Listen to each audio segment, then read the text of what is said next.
alimentar outras séries de organismos que vão desempenhar funções de complexificação e de aumento da nutrição e de melhoria das condições. Okay?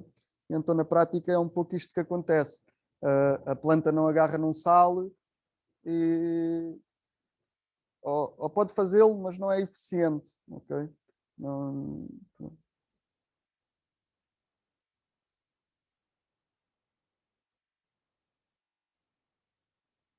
Então, se calhar vamos falar um pouco sobre cada tipo de organismo que compõe o funcionamento do solo e começar pelas plantas, isso que vos dizia.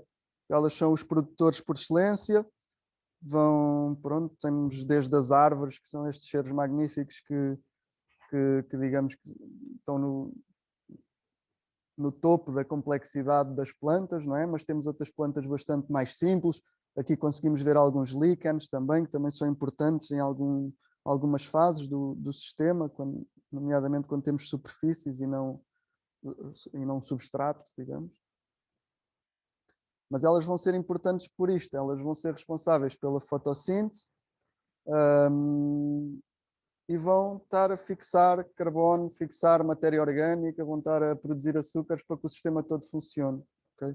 Isto é a grande importância das plantas. Elas estão sempre, cada planta está sempre a melhorar a condição para a planta que vem a seguir. Pegando um pouco nas ervas espontâneas que falava, todas elas vão surgindo e vão-se alterando a cada geração. Se nós não mexermos durante 2 anos é uma coisa, se nós não mexermos durante 10 anos, vamos ver que o solo se vai alterando, vai aparecendo outro tipo de plantas e cada vez mais complexas. Isto chama-se a sucessão natural, em que se nós olharmos para a paisagem, conseguimos ver que sítios que foram perturbados, de alguma maneira, vão começar de um sítio muito menos desenvolvido. Aqui diria que será talvez o tojo, ou quando as condições são piores, talvez o tojo seja o que vem, muitas vezes algumas cistáceas, ou seja, os da família da esteva. Aqui não sei qual será a planta, talvez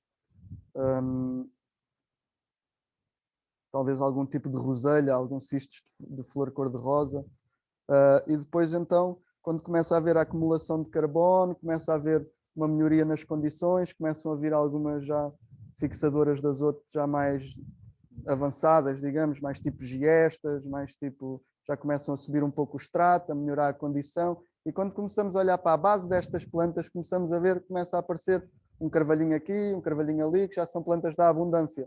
Portanto, nós temos plantas que estão, primeiro, só a criar complexidade de nutrientes e outras, digamos, estão a acumular, são plantas que estão a acumular carbono no sistema, e nestas fases iniciais o sistema não dá muito, digamos que não tem excedentes para dar, e então o que tenta fazer é só acumular matéria orgânica, carbono, e acumular uma capinha à superfície, e quando esta capa já é, digamos, grande o suficiente, já se começam a desenvolver plantas mais da abundância, sejam arbustos de fruto, como por exemplo o pilriteiro, o aderno folha larga, o aderno folha estreita, o zambujeiro, e depois já começam a aparecer os carvalhos, nesta zona mais representado pelo carvalho cerquinho, num sistema já mais de abundância. Portanto, é importante também percebermos que as plantas, elas próprias, se nós não fizermos nada, o sistema se desenvolve até ser uma floresta. Okay? Temos é que lhe dar tempo suficiente. Agora, muitas vezes não conseguimos ter... ou seja, se queremos que o processo seja mais rápido, o melhor é criarmos condições para que a sucessão se desenvolva mais rapidamente. E aí podemos selecionar que tipos de plantas é que pomos, concentrar matéria orgânica à volta de plantas mais exigentes. Portanto, há toda uma série de coisas que nós podemos fazer para também ajudar um pouco esta sucessão natural a aparecer nos nossos terrenos, nas nossas florestas, nos nossos sistemas agrícolas.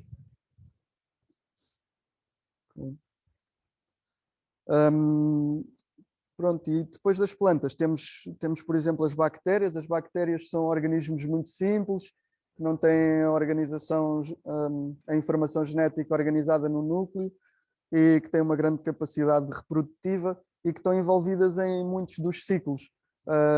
Para a agricultura é muito importante, por exemplo, o ciclo do azoto é assim o mais estudado normalmente, em que através das bactérias e do funcionamento de bactérias, conseguimos fixar um elemento que é atmosférico, que é o azoto atmosférico, sobre a forma de nitratos. Ou seja, o que vos falava há bocado, que é feito em fábricas à custa de grande gasto de energia, temos todo um conjunto de plantas, que são as leguminosas, que têm capacidade de se juntar com bactérias e que vão naturalmente fazer este processo.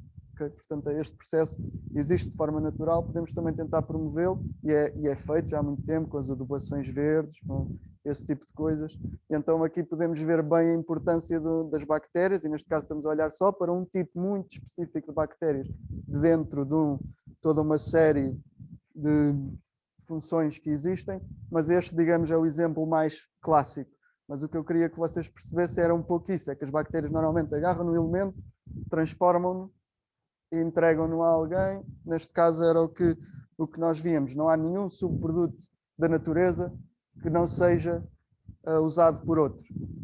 Sendo que temos alguns produtos, digamos, como cascas de algumas sementes e algumas coisas foram desenvolvidas pela natureza especificamente para proteger um produto e para não ser degradado. E então esses, digamos que talvez sejam um pior exemplo para este caso, em que não são tão bem utilizados, mas que acabam por ser.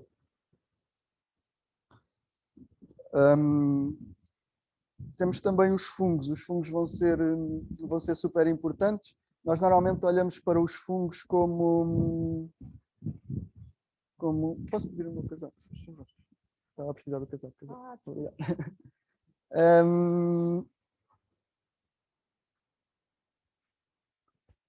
Os fungos, como vos dizia, nós normalmente olhamos para eles mais como um problema do que como uma solução, não é? Olhamos mais para o míldio, para o oídio, para o pé de atleta. Enfim, os fungos são muitas vezes mal vistos, mas eles têm uma função extremamente importante, não é?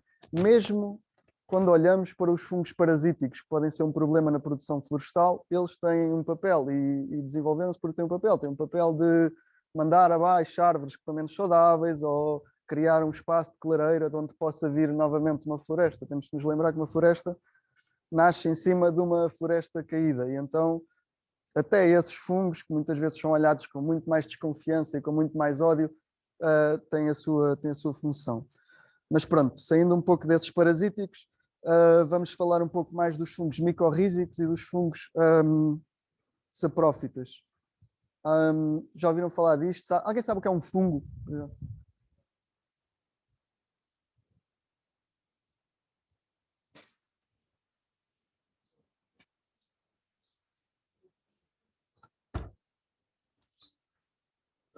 Os fungos foram muitas vezes pensados como estavam juntos com as plantas, porque surgiam mais ou menos no mesmo habitat, surgiam também assim vindos do solo, muitas vezes, sendo que alguns crescem de árvores ou crescem de outros sítios, mas muitas vezes vê-se os fungos a crescerem no solo da floresta. Quando se colhe um fungo, muitas vezes tem uma estrutura semelhante a uma raiz, então houve ali alguma confusão durante algum tempo. Mas não tem nada a ver com plantas, ok? Como vos dizia há bocado, as plantas são produtoras, fazem fotossíntese, portanto vivem da energia do sol, ok? Os fungos, digamos, são muito mais aparentados connosco. Os fungos precisam de alguém que produza a matéria que eles comem. Tal como nós nos alimentamos de plantas, também os fungos se alimentam de plantas ou de restos vegetais. A grande diferença entre nós e fungos, pronto, há algumas grandes diferenças, mas a grande diferença a nível do funcionamento é que eles têm uma digestão que é externa, enquanto a nossa digestão é interna, e quando digo nossa, não só de humanos, mas de todos os animais, temos uma digestão interna. E os fungos, eles têm uma digestão externa. Eles também têm outra característica. Eles são constituídos por células lineares, que se chamam hifas, e o seu corpo, digamos, é constituído por uma rede de células lineares. Okay? Portanto, normalmente eles vão crescendo e vão se dividindo, normalmente num padrão que se chama padrão dendrítico, que é mais ou menos o padrão que temos nas nossas células nervosas, ou que é visível nos estuários, por exemplo, que acaba por ser um padrão que é muito eficiente na difusão de informação, de nutrientes e mesmo também é muito útil para conseguirem ter mais zona de abrangência do seu crescimento enquanto se estão a desenvolver. Aparentemente é super eficiente esse padrão.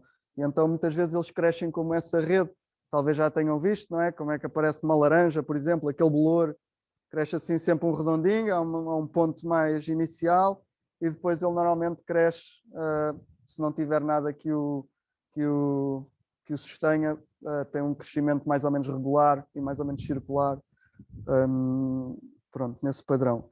Então ele tem essas duas grandes especificidades e duas diferenças em relação a nós. As suas células são lineares e tem a digestão externa, ou seja, ele em vez de enviar as enzimas para dentro de algum órgão que nós fazemos, com a nossa digestão, ele envia as enzimas para fora.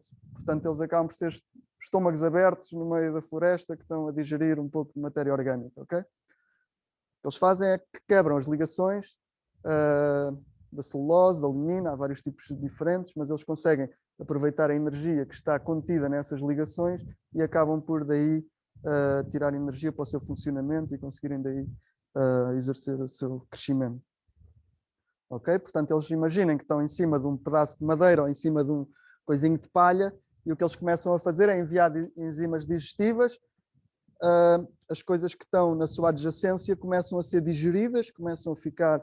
Podemos ver a palha quando está seca é bastante dura, mas a palha quando está úmida e começa, digamos, a ficar escura e começa a fazer aquele processo de apodrecimento, digamos, começa-se a separar muito melhor, pronto. Portanto, percebemos que há ali elementos que estão a ser digeridos. Okay? Agora, acho muito importante também falarmos na questão da decomposição. A decomposição não é só uma transformação de coisas complexas em coisas mais simples. Okay?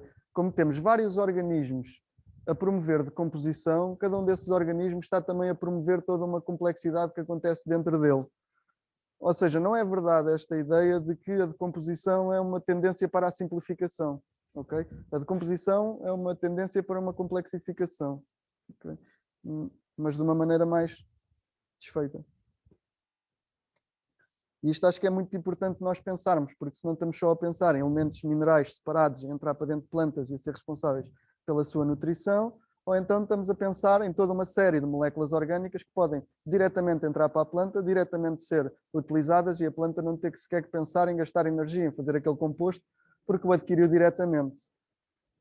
Ok? Portanto, dessa complexidade vem a fertilidade. E então temos que fazer, trabalhar todos estes organismos em conjunto nas nossas práticas produtivas. Okay? Senão vamos estar sempre dependentes das coisas que vão ou dar nutrição ou prevenir as pragas. Se nós tivermos plantas saudáveis, vamos ter muito menos pragas. Okay? Também, nesta questão da complexificação, e que vai ser importante também nos tempos que deixamos os nossos caldos a fermentar, a questão dos vírus, por exemplo. Os vírus vão ser bastante interessantes. Temos toda uma gama de vírus e não estamos a falar de vírus que atacam animais e pessoas. Estamos a falar de vírus simples que atacam, por exemplo, bactérias. Sabe o que é um vírus?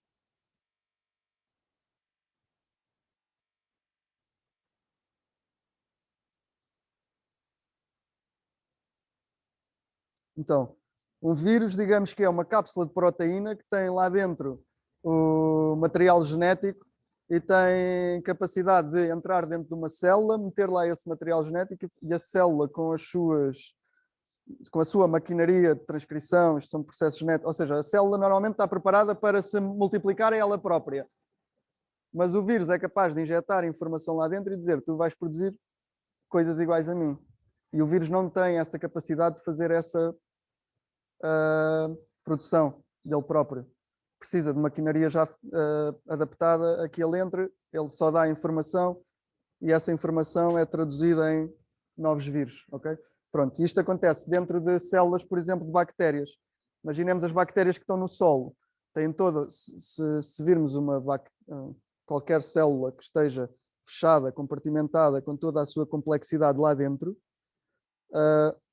os vírus, quando saem, vão ter que rebentar esta célula. Então, esta célula, quando é rebentada, vai libertar toda a sua complexidade para a sua adjacência também. Okay? Isto também é importante, perceber que os vírus também são importantes para a complexificação. Eu chamei isto a complexificação das cadeias tróficas e das moléculas orgânicas. É um processo que ocorre naturalmente, em que vamos ter cada vez uma composição maior a nível de diversidade de moléculas orgânicas e vamos ter cada vez uma cadeia trófica, ou seja, uma capacidade de um organismo alimentar-se de outro, alimentar-se de outro, alimentar-se de outro, alimentar-se de outro, alimentar-se de outro, alimentar-se de outro, por aí fora, cada vez mais complexa e que nos leva a organismos cada vez mais complexos, como é o caso dos animais de grande porte, nos quais nós nos inserimos. Pronto, posto isto, vamos se calhar passar um pouco mais à parte prática, mais engraçada de, então, afinal, como é que arranjamos esta maquinaria toda, estas bactérias, estes fungos, estas coisas, como é que podemos ir buscá-los para, nós podemos então adicionar nos nossos cultivos, nos nossos sistemas agrícolas, como é que vamos fazer? Okay? Então, nós aqui vamos fazer, normalmente o que temos que fazer é arranjar um inóculo, ou seja, uma base à qual vamos buscar toda essa diversidade genética, todos esses organismos que nós vamos querer utilizar. Okay? E eles estão em vários sítios. Estão ou na floresta, no solo da floresta, por exemplo, estão no estômago dos ruminantes ou no intestino dos ruminantes. Portanto, fomos buscar duas coisas muito simples. Fomos buscar, e acreditem que isto está cheio de uma diversidade muito grande de organismos, vamos buscar folhagem da floresta, ok? E cheira bastante bem, obrigado. E aqui, neste bocadinho, tem uma diversidade incrível, toda uma série de organismos que nos vão ser muito úteis, ok?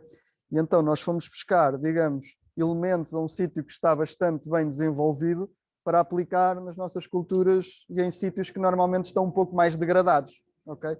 E o que nós vamos fazer é agarrar em toda a quantidade de vida que aqui está presente, utilizar todos estes genes, todas estas funções, toda esta riqueza que aqui está, e vamos tentar multiplicar. Como é que multiplicamos? Com água e açúcar, normalmente. Neste caso vai ser com farelo e açúcar. E depois com água e açúcar vamos multiplicar mais tarde. Normalmente o que temos então que pescar é um inóculo, ok? Neste caso vamos usar folhagem e estrume de vaca. No intestino da vaca e no estrume fresco temos uma grande quantidade de micro-organismos que estão também presentes num solo saudável. Okay? Ou seja, nós quando aplicamos um estrume, nós não estamos só a aplicar a sua quantidade de azoto, estamos a aplicar também toda uma diversidade de micro-organismos que vão conseguir usar o açúcar que as plantas libertam na raiz para se desenvolver, para ajudar as plantas a desenvolver assim por diante. Okay? Então é um pouco isso, vamos buscar uma fonte dos organismos, que pode também ser um composto de boa qualidade, pode ser composto de minhoca, pode ser folhagem da floresta, pode ser estrume de vaca. Pronto, estes acho que é assim a base ao qual devemos ir buscar os nossos organismos e acreditem que aí temos praticamente tudo o que precisamos, ok? Eu também considero muito importante fazer coisas com este tipo de materiais para que a fertilidade esteja na mão do agricultor, para que a fertilidade não esteja na mão das grandes empresas do agronegócio, não é? Porque aí vamos cair... Pronto, vai estar o agricultor numa situação de dependência que não é de todo o que se quer, ok? Portanto, uma das grandes vantagens deste tipo de produtos que vamos produzir é que eles estão disponíveis à mão de qualquer um, ok? E então eu acho que os novos tipos de agricultura, o maior insumo vai ser o conhecimento e não fatores de produção. Então, podemos começar por fazer aqui o fertilizante à base de folhagem. Aqui o que vamos fazer é o que se chama um bokashi, é uma fermentação sólida e anaeróbica. Okay? Temos aqui um pouco. Sim?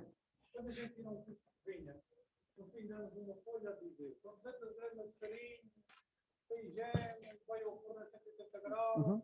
Mas estou a ver que tem um caderno. Estou a ver que tem um caderno. Trouxe caneta. Então,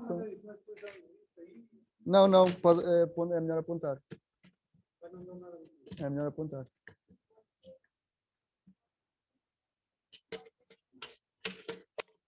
Então, o que nós vamos fazer... Pronto, o primeiro produto que vamos produzir é este. Este já está produzido, convido-vos a cheirar, talvez, ou conseguem sentir? Mas dá para sentir o cheiro. Se ca-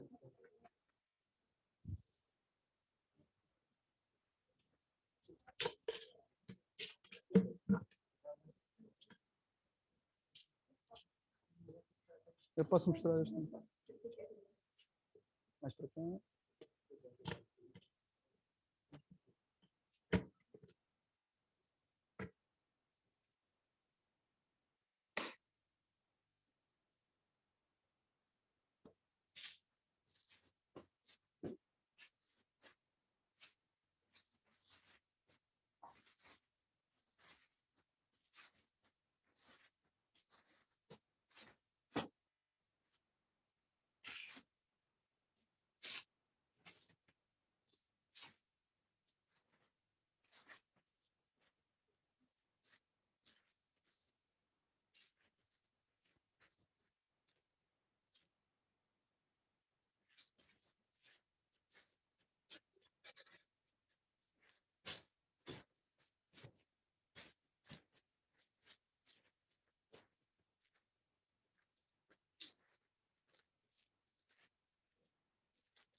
Então, esta preparação é muito simples.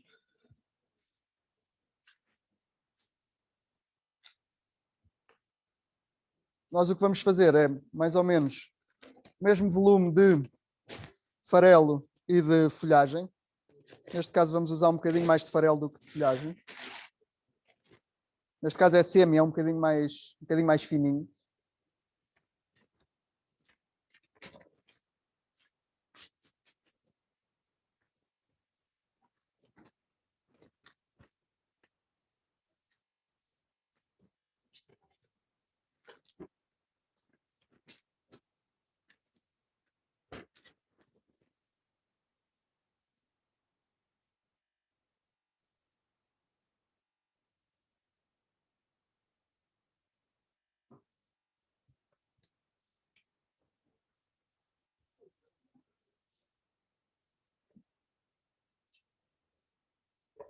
E vamos juntar cerca de 1,5 kg de açúcar.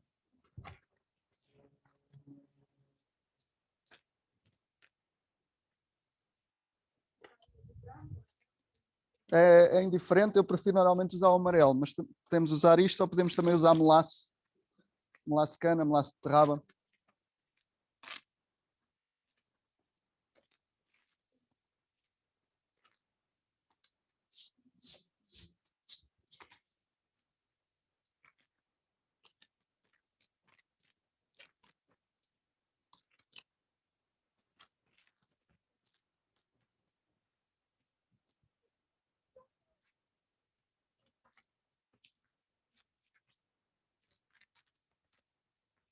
Eu gosto de usar mais ou menos 2 kg de açúcar por cada 100 litros. Isto é 75, se não me engano.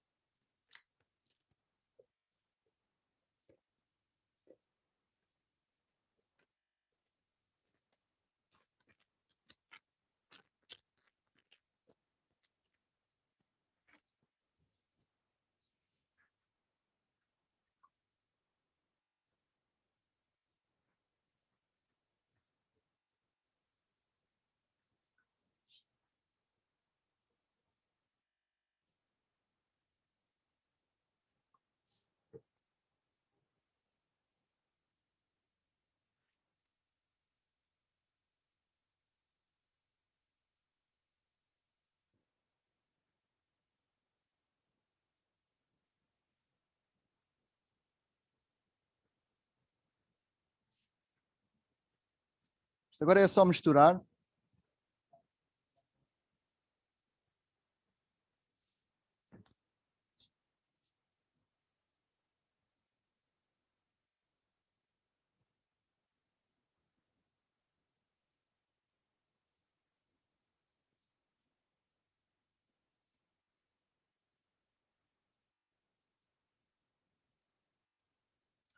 Depois deve ficar com cerca de 70% de umidade, é mais ou menos. Não queremos que fique uma bola muito compacta, nem que pingue.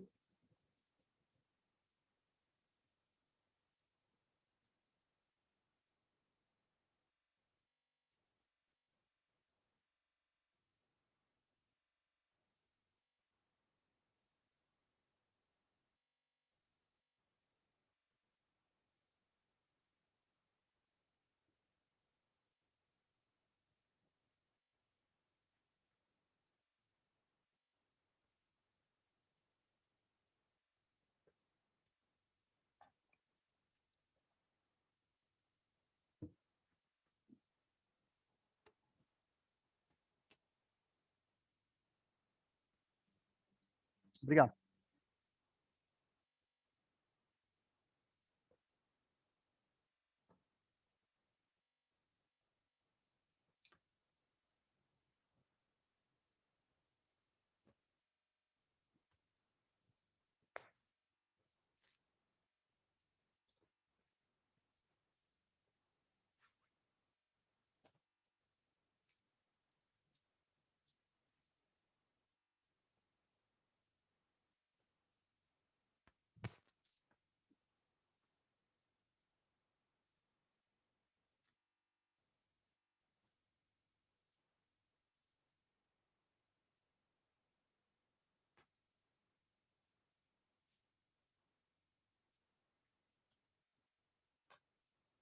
Se calhar pode ser, é capaz de ajudar.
Normalmente tiramos tudo o que é verde, paus maiores.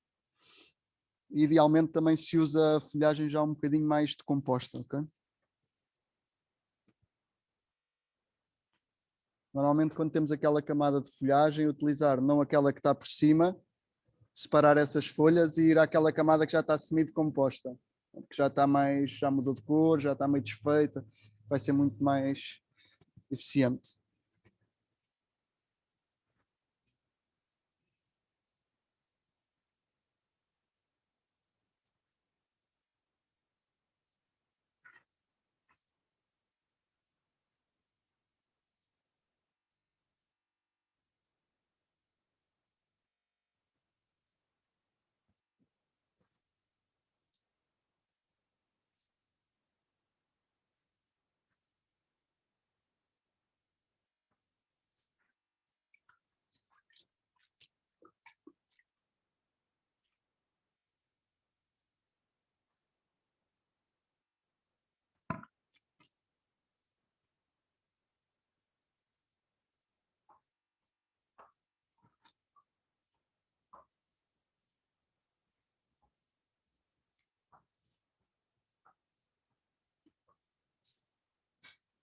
Ah, boa. Obrigado. Eu acho que aquela pá. Obrigado. Obrigado.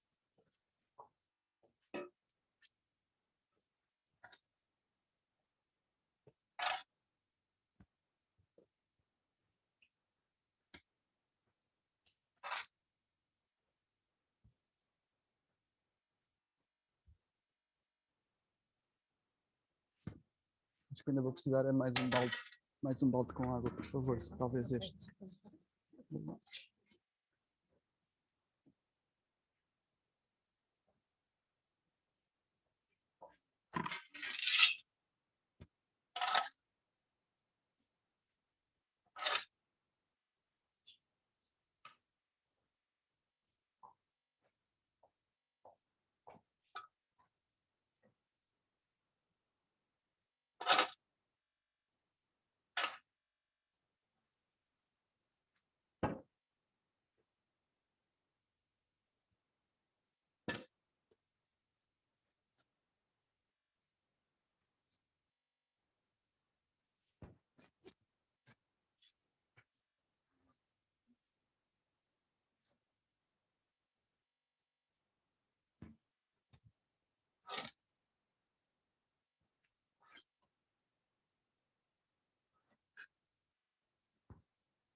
Muito obrigado.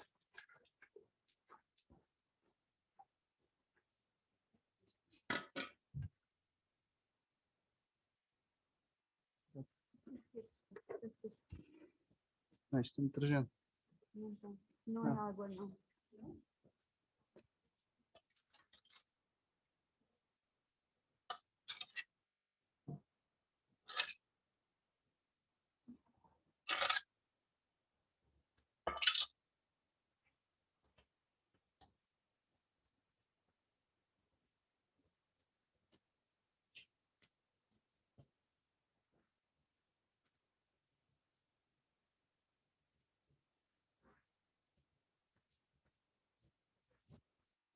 Obrigado. Está ótimo, obrigado.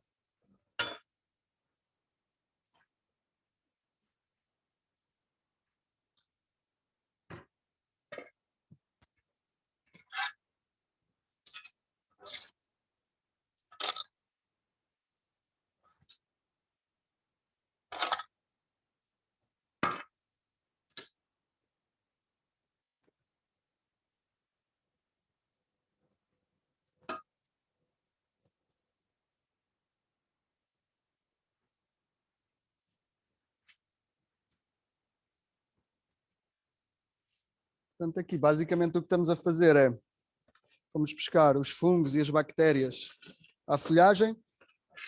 A comida que preparamos para elas é o farelo e o açúcar. Vai ter nutrição suficiente para que elas se multipliquem. O que vai acontecer é, primeiro, nós nunca enchemos o bidão até cima e então deixamos pelo menos um terço sempre livre. Ao princípio elas estão com condições para começarem a crescer e a decompor a matéria, a alimentarem-se do açúcar. E depois, com a acumulação de subprodutos, com a diminuição dos valores de oxigênio, com isso tudo, as condições tornam-se um pouco, digamos, inóspitas para as bactérias e para os fungos. Então, o que vai acontecer é que as bactérias vão encapsular, vão formar cistos, vão formar formas de resistência que permitem que voltem à atividade quando as condições assim o permitirem, digamos, quando melhorarem as condições. E os fungos também vão começar a pensar, epá, nós vamos aqui deixar de ter condição, vamos pobrelar, e então produzem imensos poros. E então o que temos depois disto estar a fermentar ali cerca de 2, 3 meses, depende um bocadinho da temperatura, vai resultar num produto assim, como este, ok? Depois já vamos ver como é que utilizamos.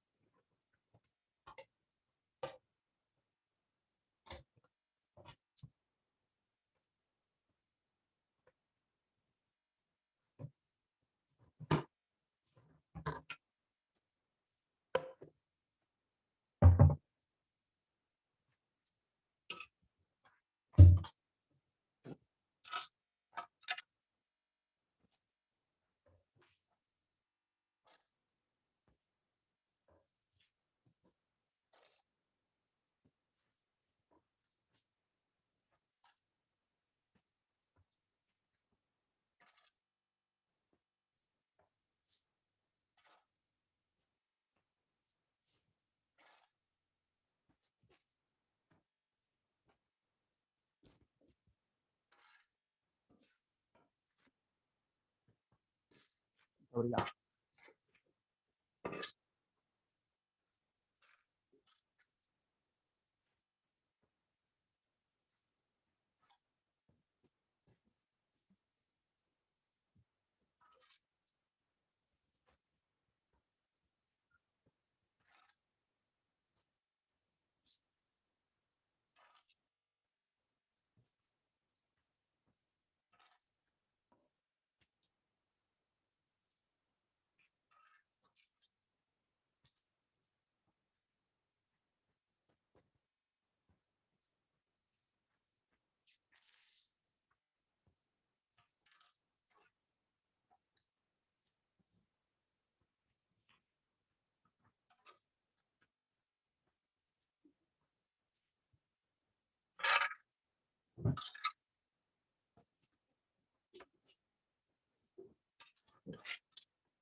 Se calhar era. Ótimo.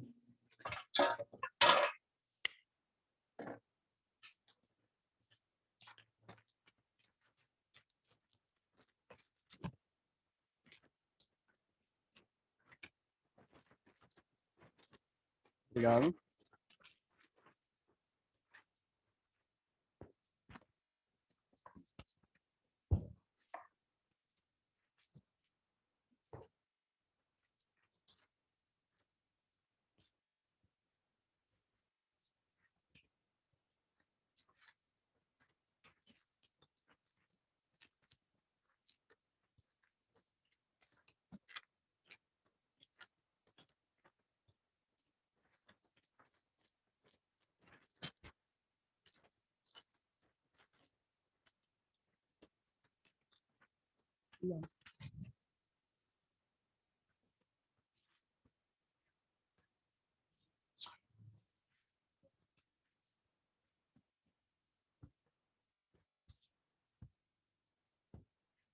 Vai ser tudo muito bem pressionado, entretanto.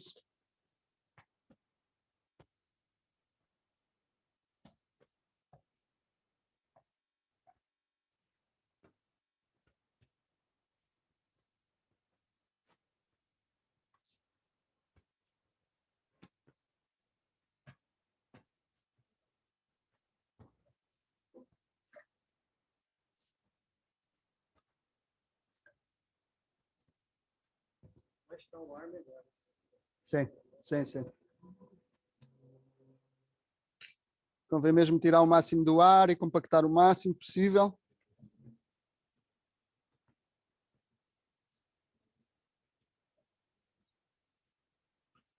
O recipiente deve ser guardado num sítio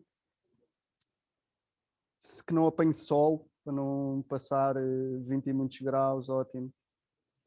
O ideal era estar a 25 graus e para isso normalmente a primavera é uma boa altura. Também gosto de os fazer na primavera, dá depois para fazer logo de seguida, ainda nos nossos legumes de verão. É muito eficiente mesmo para a aplicação. Alguma coisa que se note que as plantas começam a ficar com uma cor estranha, que parece que está a faltar coisa, que não se estão a desenvolver bem, estão assim com um verde esbatido. Qualquer problema que se note que as plantas não estão saudáveis, contentes, podemos aplicar um bocadinho na superfície deste composto. Também pode ser usado como acelerador de compostagem. Eu às vezes uso, por exemplo, logo diretamente no balde da compostagem, antes de passar para as minhocas, dá para fazer uma pré-compostagem, também elimina bastantes cheiros no balde de compostagem. Imaginem, às vezes quando se cozinha para menos gente e o balde da compostagem demora ali 2 ou 3 dias a ser despejado, começa a ganhar cheiro. Se metermos um bocadinho disto cada vez que pomos alguma comida, vai resolver completamente esse problema. E as minhocas depois adoram, quando metemos isso nas minhocas já vai semi-digerido, é muito bom mesmo. Em termos de quantidade eu nunca uso muito, eu uso só um bocadinho mesmo por planta. Se um bocadinho assim por planta chega bem, assim só à superfície. Sim, eu normalmente não gosto muito de enterrar, gosto de lhe dar água por cima. Outra maneira bastante eficiente de se usar para quando é para maior escala ou para se poder utilizar num pulverizador ou assim, pode-se fazer a multiplicação disto em água com açúcar com um borbulhador de aquário, ou seja, arranjamos um bidon, metemos água e um borbulhador de aquário, aquelas pedras difusoras com uma bombinha de ar. Pronto, há outras maneiras de fazer maior escala, mas queremos fazer pequeno, um borbulhador de aquário chega bem. Podemos pôr um pouco, assim uma mão do produto já feito, portanto, do que será este produto, daquele, dentro de uma meia de senhora, por exemplo, tipo colã, pendurada lá dentro, e as bactérias e os fungos vão aproveitar essa água e vão-se começar a calda vai começar a ficar super complexa a nível de organismos que estão a desenvolver-se lá, e depois podemos usar ou em água da rega, pode ser aplicada em fertirrigação ou pode ser aplicada em pulverização. Uhum.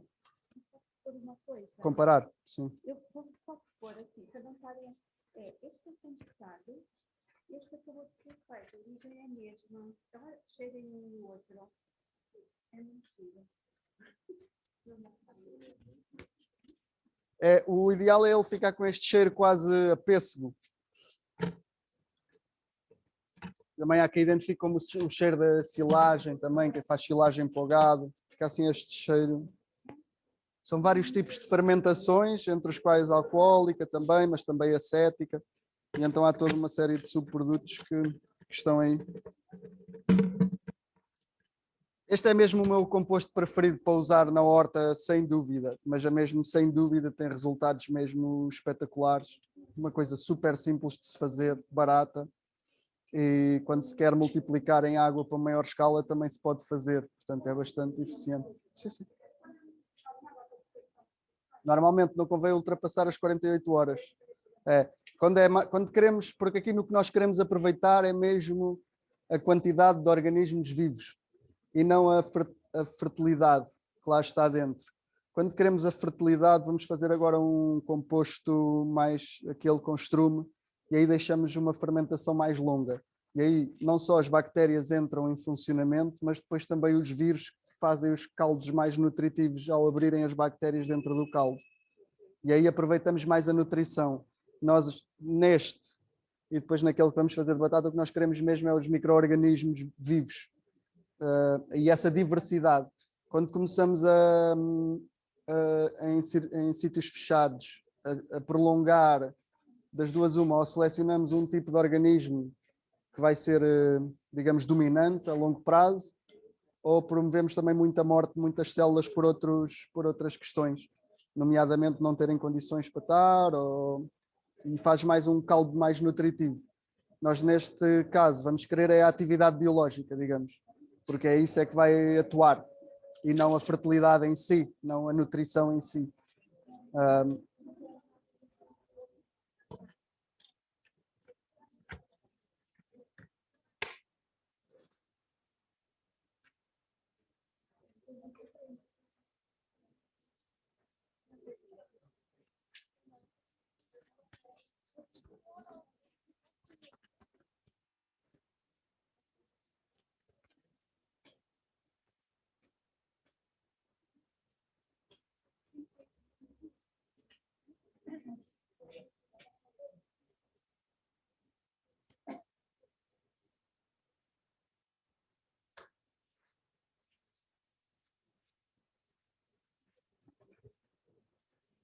Nada, não.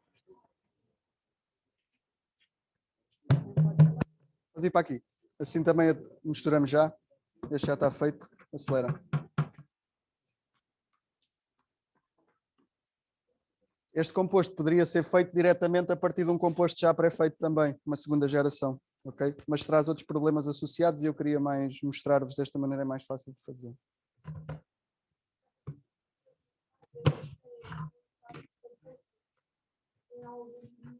Ele à partida fica bom vários meses, tipo dura um ano em boas condições. Se ele por acaso começa a perder as qualidades, começa-se a ver, ganha bolor em cima, por exemplo.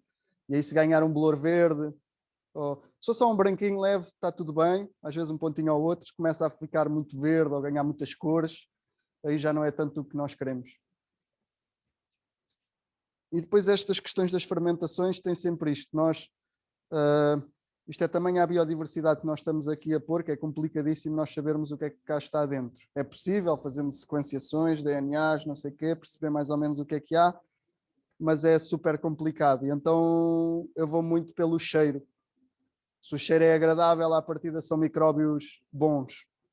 Se tem algum cheiro muito forte, muito desagradável, a podre, ou assim, algum tipo de fermentação mais estranha, aí, se for mesmo desagradável o cheiro, devemos não usar.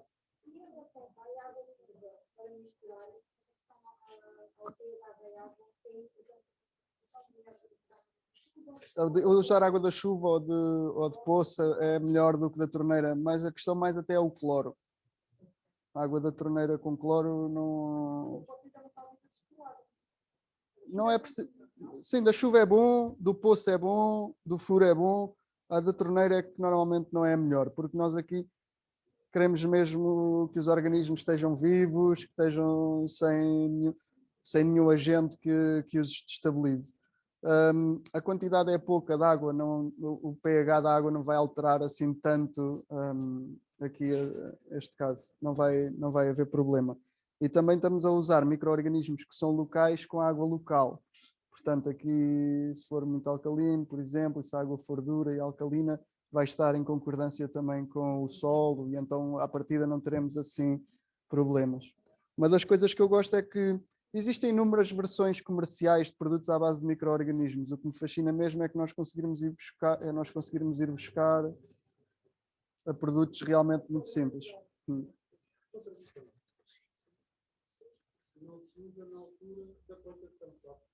Pode usar também um bocadinho na plantação. Sim, pode usar um bocadinho, sim. Sim. Sim, isto por cada planta assim dá. Depois depende, se for uma extensão grande, mais vale aplicar pulverizado, por exemplo. Pôr primeiro um borbulhador de aquário e água com açúcar, usar só uma mãozinha, pode ser dentro de uma meia de senhora, para depois não ter que estar a filtrar, assim fica tudo já lá mais posto. E depois usar essa água para diluir e pulverizar. Diluir, estamos a falar à ordem dos 5%, se for pulverizado. Sim, sim.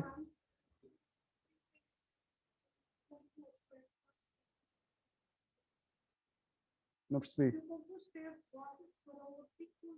É adequado, sim, sim. Sim, sim, sem dúvida. E muitas vezes para resolver problemas que outras coisas não conseguem resolver. Muitas vezes já são usados tipo em última linha. As pessoas já experimentaram tudo e de repente lá põem outra coisa. E este tipo de coisa normalmente é o que resulta melhor.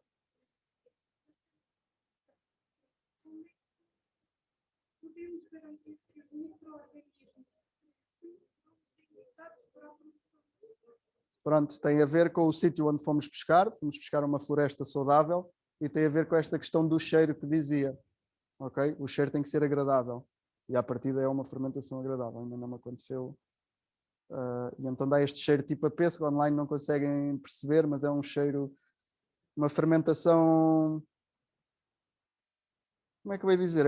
Parece-me um cheiro agradável, não sei se o cheiro é agradável para toda a gente, mas não é desagradável, pelo menos. É um cheiro, pronto, percebe-se que está fermentado, que há lá vida, mas que não é um cheiro desagradável. Normalmente as bactérias causadoras de doenças ou os fungos mais causadores de doenças apresentam outro tipo de cheiros e outro tipo de aspecto. Também temos que garantir que não está tudo preto, nem tudo verde, nem tudo cor de laranja lá dentro. Temos este aspecto úmido do farelo, com este cheiro de fermentado, mas não estas condições que dizia. Sim, sim. É o seguinte, isto é uma planta, é um carvalho, okay? Uma planta produzida em Juveiro, e é uma planta que está no contentor. O contentor tem estas estrias para evitar a raiz não andar à volta e para baixo. O que é que isso tem a ver com a pergunta que foi colocada agora?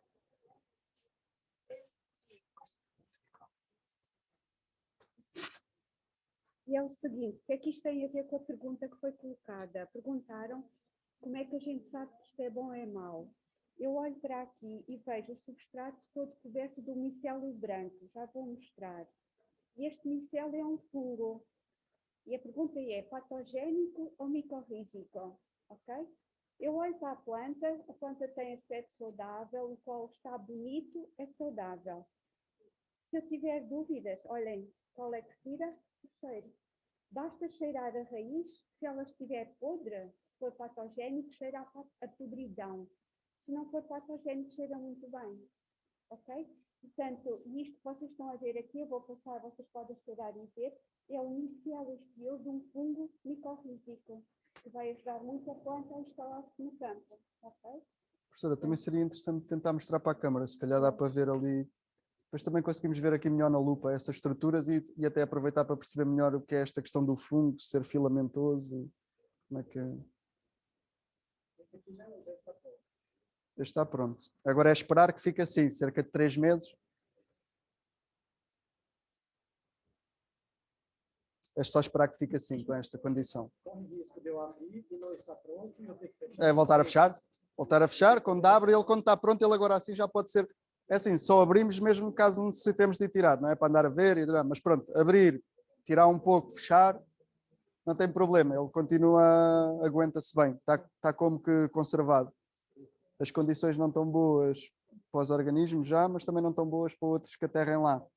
E então não há a partida ninguém que vá assim, digamos, colonizar o substrato, colonizar e estragar. Mas se acontecer, vemos, muda de cor, fica verde, fica ou preto, ou pode-se dar o caso de ficar mais cor de laranja. Pronto, se for assim uma cor muito vistosa, era a partir de um fungo já que está a crescer à superfície que não nos interessa tanto. Já viste aquela coleta dos ANs com arroz? Sim, eu prefiro bastante mais esta, sim, sim. Porque o do arroz eles falam para utilizar os fundos mais, que tiver mais colorido. Uhum. O mais colorido tiro. Acinzentado, castanho. Sim, mas usar os encarnados, amarelos, eu prefiro esta técnica na realidade. Tenho tido muitos melhores resultados, não se compara do que com o IMO. Mais simples de fazer. É mais simples e menos tempo, e depois deixamos as armadilhas, depois ganha formigas e depois... Sim, já fiz algumas armadilhas, mas é muito mais trabalhoso, não dá jeito nenhum. Acho muito mais prático esta versão. Mas não digo para não fazerem, acho todas as técnicas são... como é que eu ia dizer? Sim. Agora, isto é todo um mundo, não é? Portanto, também existem receitas, mas ao mesmo tempo existem muito mais maneiras de fazer do que as receitas que existem.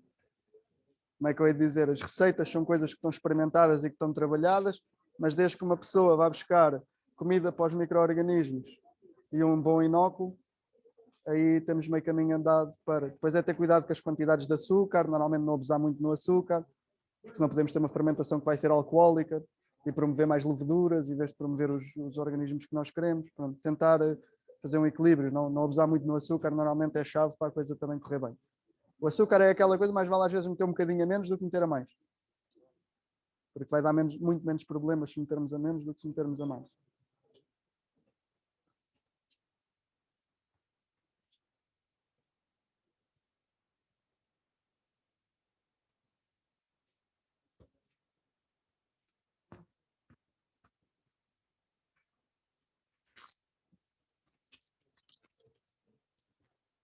Sim.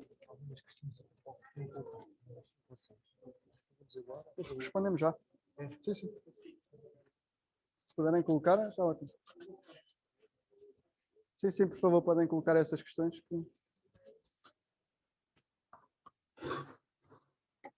Eu faço aqui.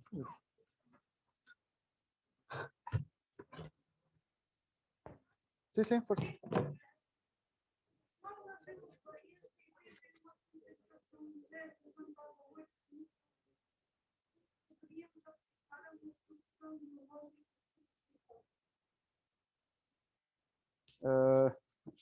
Acho que melhor é nem pôr no caderno de campo e diluir. Não consigo fazer essa... Não consigo. Aí vamos cair no erro de as leis estarem-nos a levar para os produtos comerciais. Diluir e aplicar. E não pôr no caderno de campo.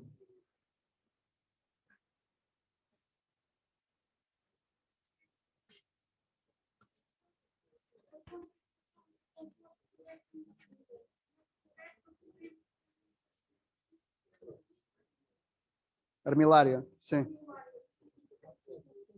Sim. A constituição do composto é desconhecida. Podemos ter armilária, mas o que eu digo é que temos 1 milhão de outras coisas sem ser o armilária.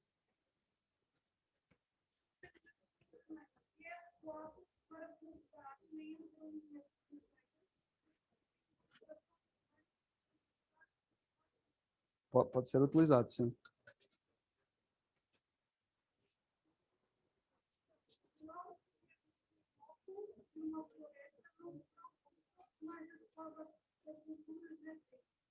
É adequado a culturas arvenses, mas que funciona muito bem em hortícolas.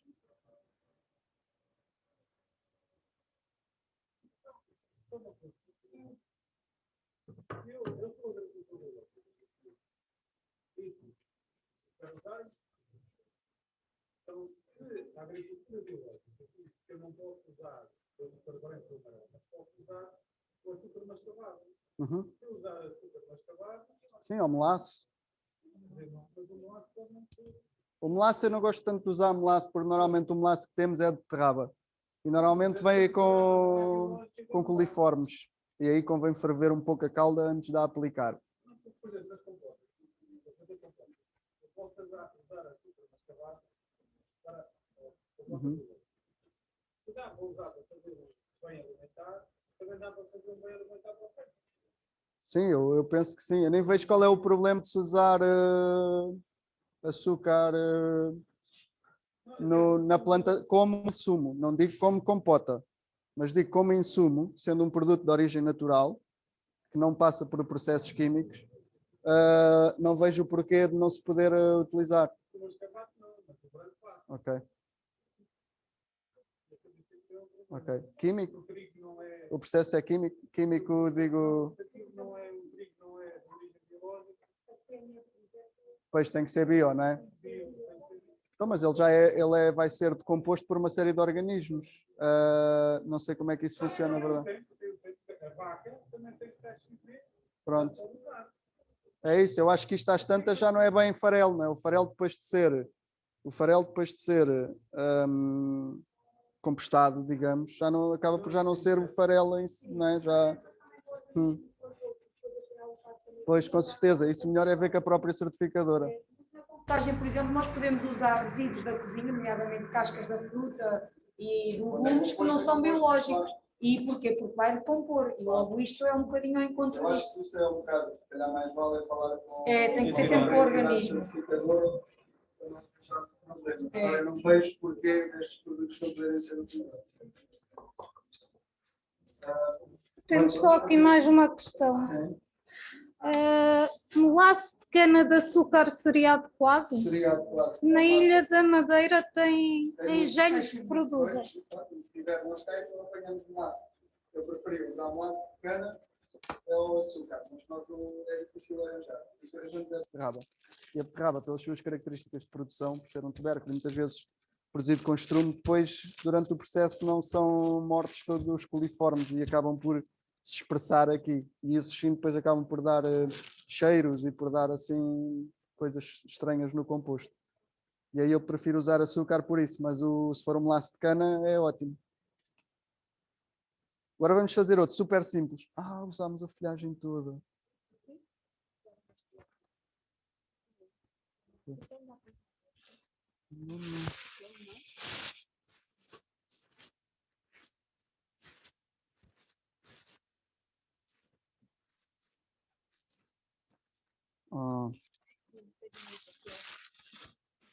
Menos de folhagem. Pronto, então aqui metemos um bocadinho de folhagem. O ideal é ser 200 gramas. Ok? Aqui temos um pouco menos.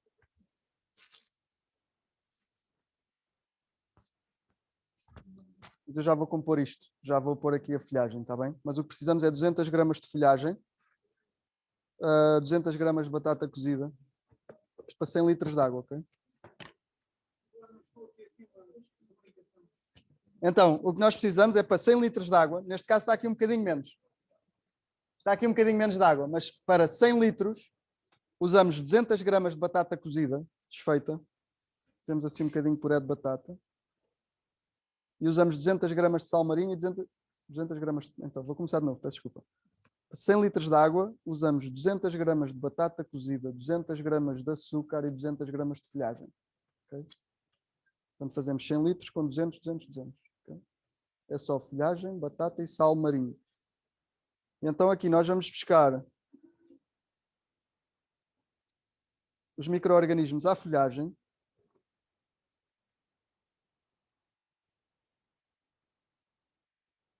Vamos buscar a nutrição à batata cozida, ao amido da batata.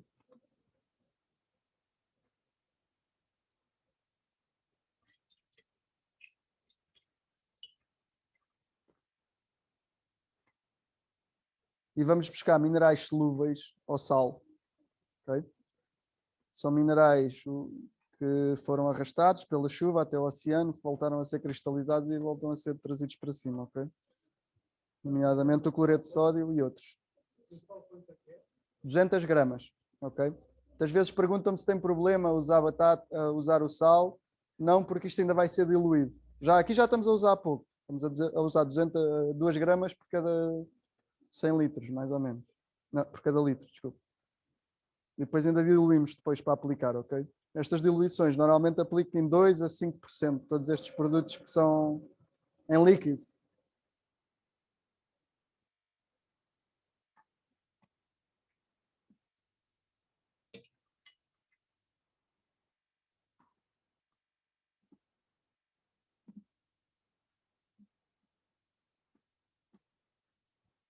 Também é muito prático usar mais uma vez uma colã, mete-se lá dentro a batata e depois vai-se esmagando, esmagando, esmagando e só sai o que passa pela colã. É bastante prático.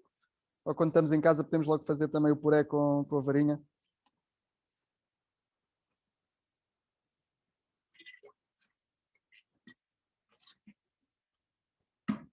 Portanto, 200 gramas de batata.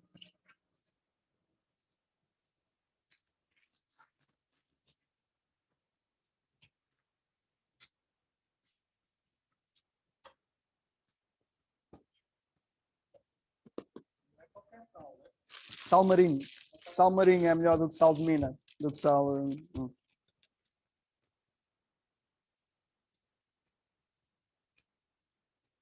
Aqui vamos ter que ter o cuidado de espreitar regularmente.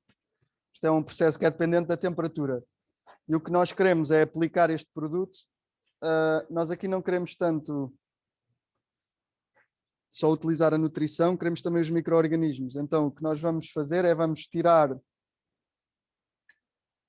utilizar este líquido quando estamos no pico da espuma. Ou seja, isto começa a criar umas bolhas e depois há um dia que tem um bocado mais espuma. E há um dia que vamos olhar e que já tem um bocadinho menos espuma. Então o que nós queremos apanhar é esse pico antes de começar a diminuir a atividade. Digamos que é o pico da atividade que nós queremos aproveitar para utilizar. Ok? E está. Este, como leva pouco açúcar, pode ficar só fechado. Ok? Hermético, não explode. O outro que vamos fazer a seguir explode. Vamos ter que fazer mais um passo. Este levou o açúcar da batata, mas pouco. O amido, pronto, sim. Mas não é suficiente para criar assim. O outro que vamos fazer a seguir leva mesmo 2 ou 3 kg de açúcar e mais leite e mais tudo. E é bastante mais expansivo.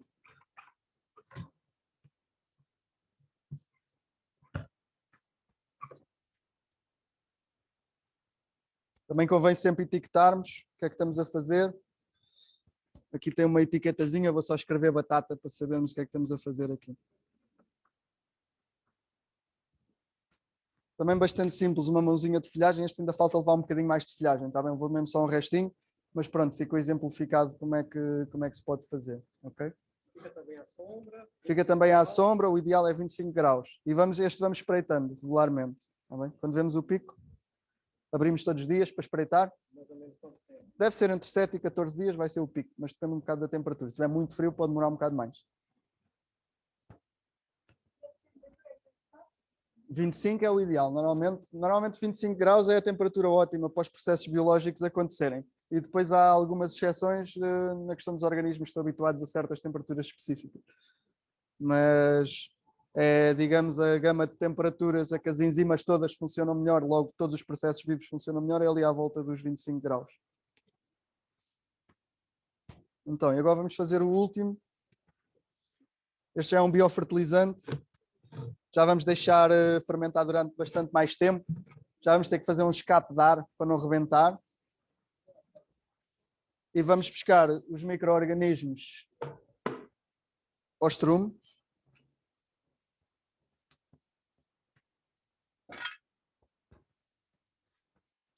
O estrume vá com o mais fresco possível.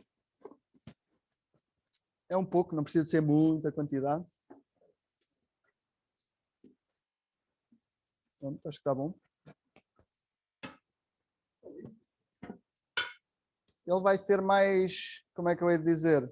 Vai ser mais, nós interessa-nos mais as bactérias que tem lá dentro do que o azoto que ele tem em si, ok? O que nós queremos é a maquinaria viva, ok?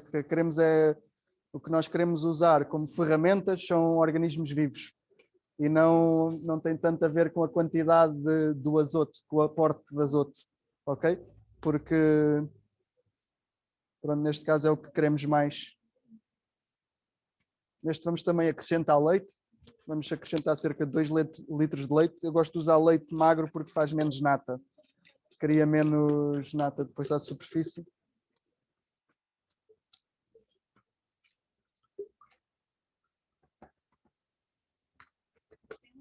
Para 100 litros.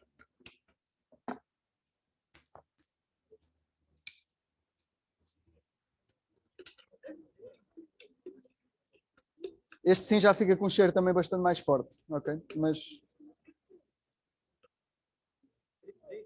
2.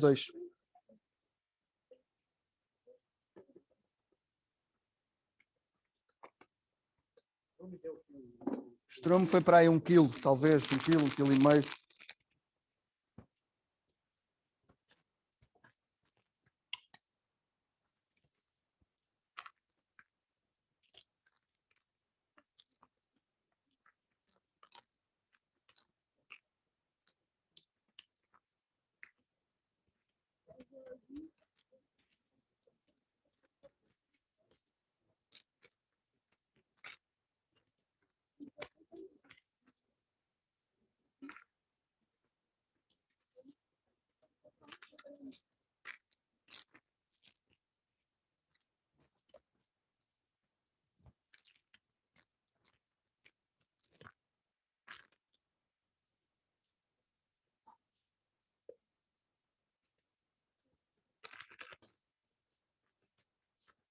Eu vou usar só 1,5 kg aqui, ok? Isto tem um bocadinho menos, de 75 litros.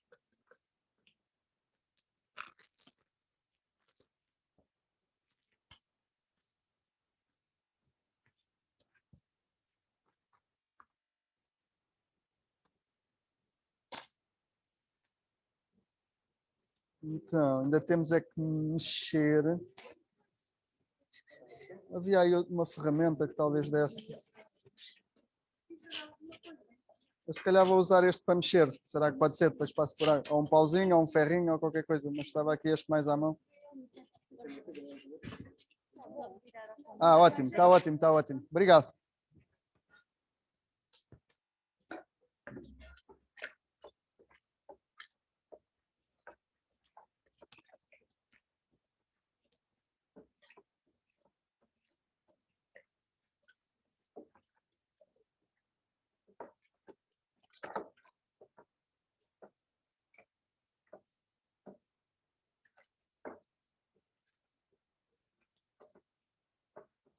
Mexer normalmente fazemos assim este remoinho e depois paramos o remoinho, fazemos o remoinho e quebramos o remoinho. Fazemos o remoinho e quebramos o remoinho. Okay?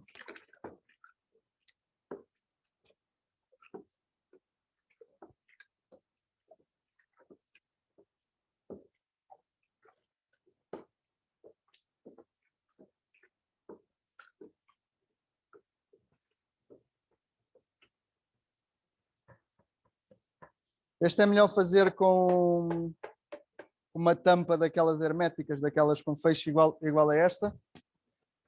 Será o ideal. ok? Aguenta mais pressão, fica mais bem fechado, não entra ar nenhum. Ainda assim, nós vamos fazer uma...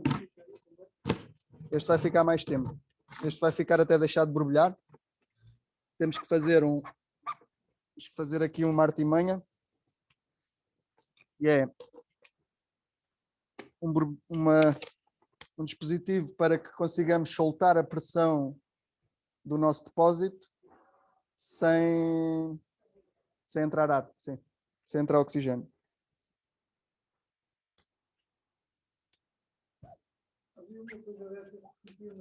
Exato, é a mesma coisa. É exatamente a mesma coisa. Só que, pronto, este dá para fazer só com um bocadinho de mangueira e com uma garrafinha.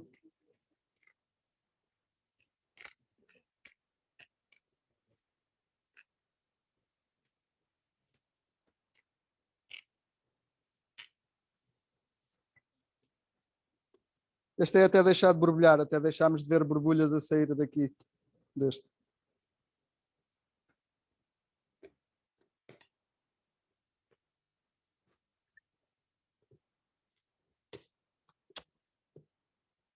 Ups.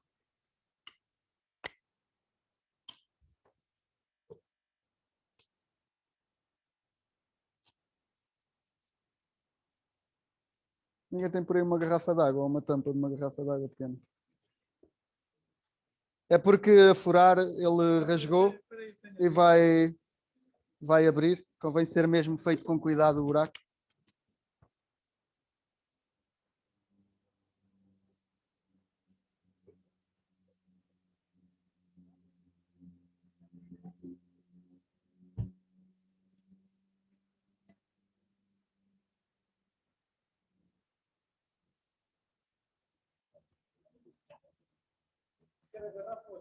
A tampa chega, acho. Deixa só ver se ela der aqui. Se ela não der aqui, preciso. Não, vou precisar da garrafa mesmo. Pode ser? Não precisa? Muito obrigado. Boa.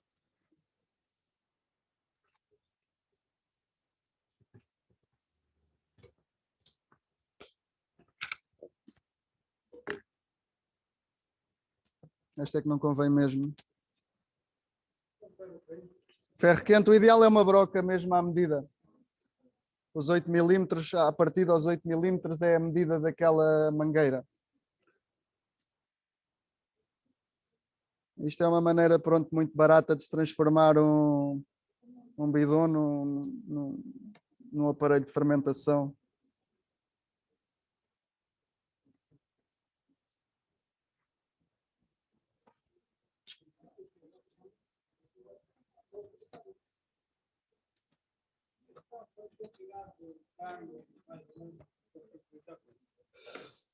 Olha, isto depois vai ter que diluir e depois depende da quantidade também que usar, mas um bidon destes vai dar, para meio hectare dá à vontade, assim diluído e pulverizado.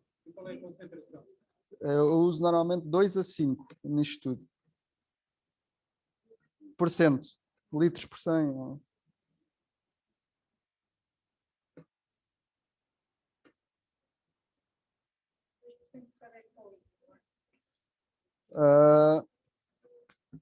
Sim.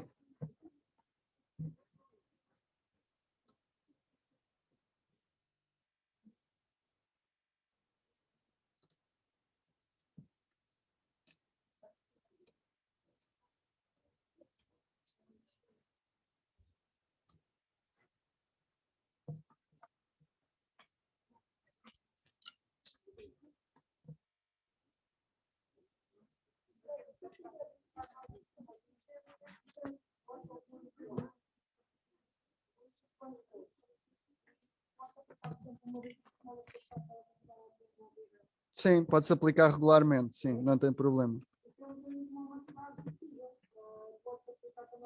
Sim, sim, sim, sim, sim. Isto não tem problema nenhum de acumulação nem nada.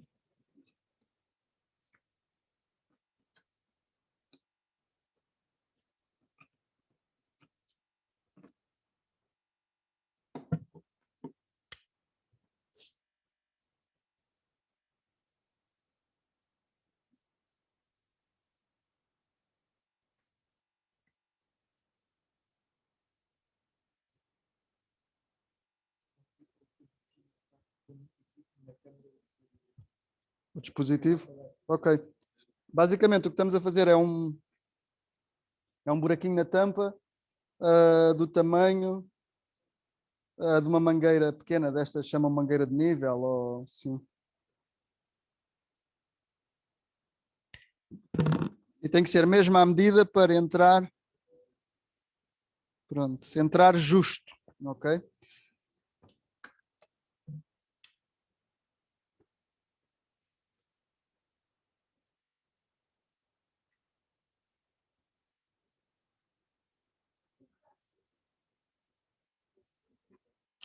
Isto aqui não tem problema. Isto aqui não tem problema, agora vai ter que sair a algum lado. Sim, ele aqui não tem problema de sair. Ok, então depois o que temos que fazer é pôr água dentro da garrafa.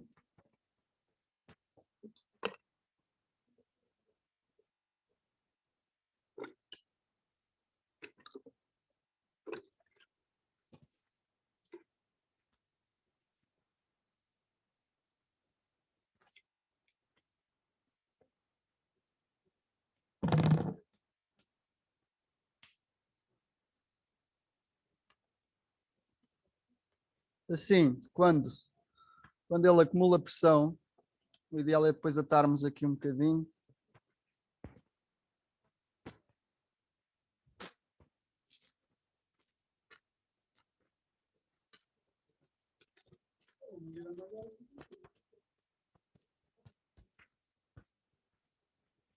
Podemos só atar isto aqui depois aqui, para não cair.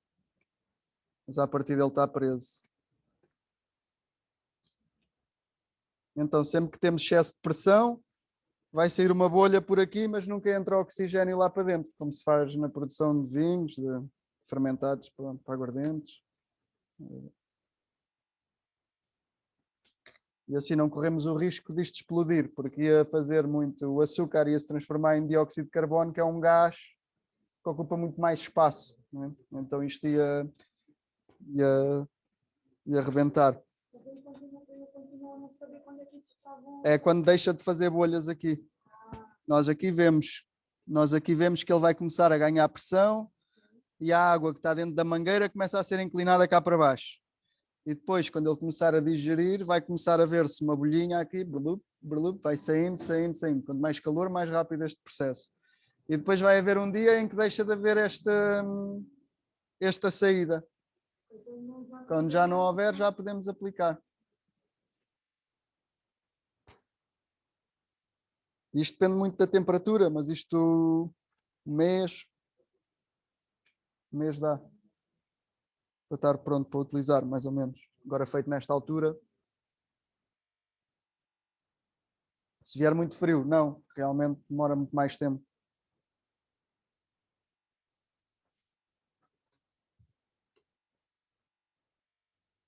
Então isto são tudo compostos que vão ajudar as plantas a ter organismos na sua proximidade. Quando nós aplicamos isto, quando isto chega às suas raízes, vai haver a existência de organismos que ajudam a planta a ir buscar certos nutrientes. Ok? Aqui não estamos diretamente a pôr muitos nutrientes.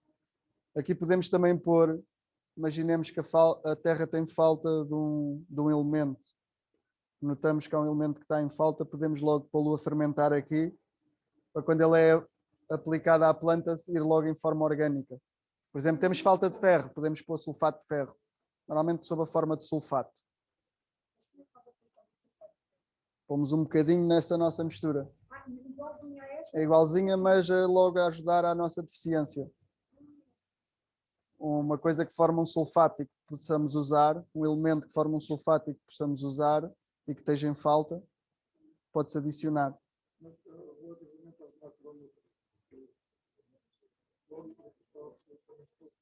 Fósforo potássio, pode-se pôr, normalmente o fósforo que se usa aqui, sim, normalmente o fósforo que se usa neste tipo de compostos é um fosfito, que é o resultado da queima conjunta de farinha doce com casca de arroz.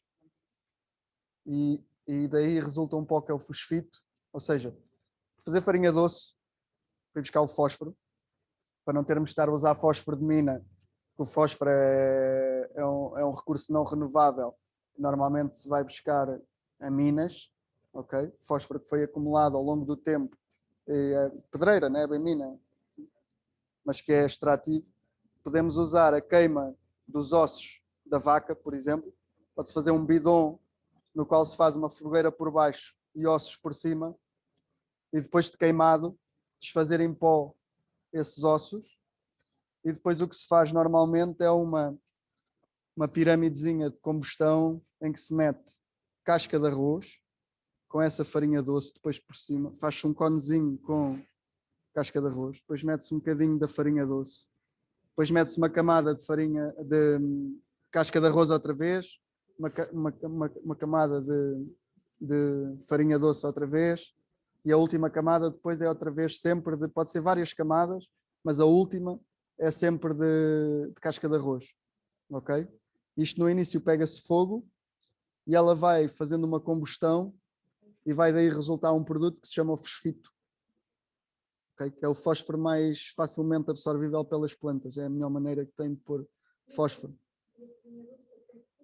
A farinha doce obtém-se queimando, carbonizando completamente ossos da vaca ou outros ossos. Mas da vaca é muito bom, são ossos muito grandes, fácil de trabalhar. Normalmente não tem assim, consegue-se arranjar no talho. Se for num forno daqueles mesmo... Dá 250 graus. Forno. Eles têm mesmo de queimar, ficar carbonizados. Eles têm mesmo de mudar de forno. Tem que passar de preta, depois voltar a ficar branco. E no caso do potássio? No caso do potássio, usa-se muitas cinzas, pode-se aplicar cinza logo diretamente. Cinza da lareira. Cinza da lareira. Pode-se juntar aqui cinza da lareira. E isso tem uma quantidade específica, por exemplo, neste caso dos fosfitos ou da cinza da lareira a aplicar ali? Sim, eu aqui nunca poria mais do que neste bidon, mais do que meio quilo, talvez não ponho. Ok. Meio quilo no 100 litros. Sim. Porque isso não leva 100 litros. Este não leva, este leva 105. E há outra questão. Por exemplo, o azoto é das coisas mais difíceis às vezes de se aplicar no terreno, às vezes está mais em falta e também é mais em agricultura biológica, estamos a falar da agricultura biológica, é mais complicado encontrar azoto para se aplicar nos A terrenos. maneira que eu mais gosto de aplicar o azoto é sob a forma de aminoácidos de peixe. É ir à peixaria, buscar peixe e juntá-lo num bidon com a mesma quantidade de açúcar. Normalmente gosto de pôr também um bocadinho de soro de leite, por exemplo, que atenua um pouco os maus cheiros. E aí o que acontece é uma liquefação da proteína do peixe.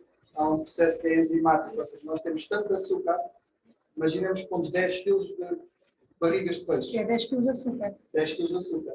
Isto vai criar uma pressão osmótica tal que não permite haver células lá dentro, não vai ter organismos a fermentar. Digamos, o que vai acontecer é as enzimas da barriga do peixe vão desfazer a proteína nos seus elementos, que são aminoácidos.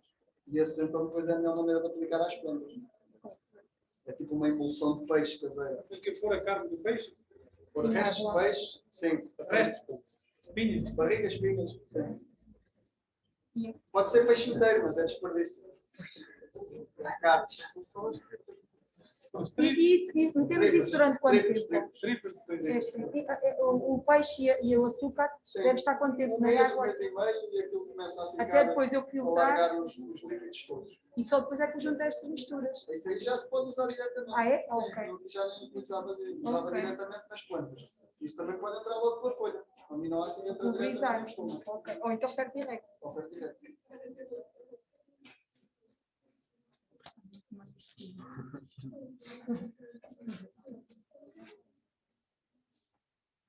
Questões não há. Tem que ir ao continente. Eu posso fazer uma pergunta? Eu acho que se eu disse no início eu não me lembro. Era o seu nome. Eu sou o José Mateus. Pronto, é para ser. Era da Escola Superior Agrária. Eu não. Eu na verdade sou biólogo. Eu sou agrónomo. Mas eu fascina muito a agricultura e a agroecologia. E depois no fim é possível ficar com o seu contato, caso haja alguma questão? Um e-mail de contato? O meu e-mail é geral, Sim, arroba, sim. mrtortudo.com. MR mrtortudo, Tor? tudo, Sim. .com. Tem uma página de Facebook, que é Mr. Tutu, também se quiserem Mr. Tutu. acompanhar as formações, É um cogumelo. atividades. Mr. Tutu. Mas é mesmo o seu nome ou é? Não, é um nome que eu achei engraçado. Na altura eu trabalhava mais com cogumelos, Estrutura. fazia a produção de guinófilos de shiitake, a produção laboratorial daquelas cavilhas para se aplicar em madeira. E daí ficou, entretanto comecei a diversificar mais as minhas atividades, a fazer Mas não é outras coisas da super agricultura, mas ficou a página, já tinha feito, e como ficar a marca, já tinha o carro com as pinturas, já tinha tudo. Entretanto, se calhar já não se adequa tanto ao projeto que estou a desenvolver, mas Fica no ouvido. vou fazendo algumas formações, tanto a nível de produção de biofertilizantes, da agrofloresta, instalação, desenho, pensamento em termos mais da agrofloresta, como misturar então as tais camadas, como eu conseguir ter tudo no mesmo espaço, produções florestais, produções de frutas, produção de vegetais, como conseguir trabalhar dessa maneira. E também faço às vezes formações mais ao nível da instalação de viveiros de espécies autóctones e de recolha e conservação de sementes florestais. Mas isto depois, se instalar um viveiro não é muito complicado, em termos legais. Não, é uma regra, uma zona de Não, sombra e de sementes. é viveiro para mim, pô. Mas para comercializar aquilo não é fácil. Se comercializar, não, mas ter viveiros próprios muitas vezes baixam os custos da florestação, da instalação da agrofloresta, porque são sistemas muito intensivos no uso de plantas. Ou seja, eu, se for fazer uma plantação de peras, não vou usar só as pereiras. E vou gastar muito mais dinheiro em outras árvores que não são plantas, não são pereiras, do que nas pereiras em si. Então baixa muito os custos de instalação, ter plantas produzidas pela pessoa. E eu gosto sempre de focar nesta questão da autonomia do produtor, da autonomia do proprietário, da autonomia, porque senão estamos sempre presos aos insumos. Vamos gastar tudo o que ganhamos, já é difícil ganhar. Como é que se vai libertar da Monsanto? Pois, como é que vou? Sim.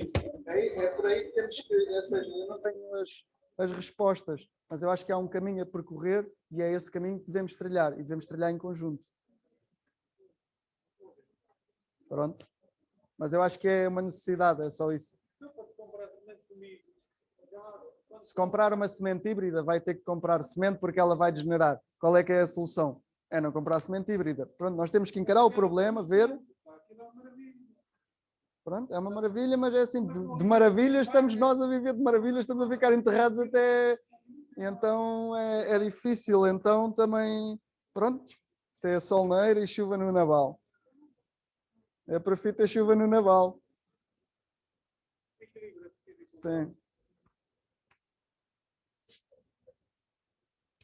Pronto, era o que tinha preparado para vos apresentar hoje. Não sei se espero ter ido ao encontro. Eu não tenho herbicidas.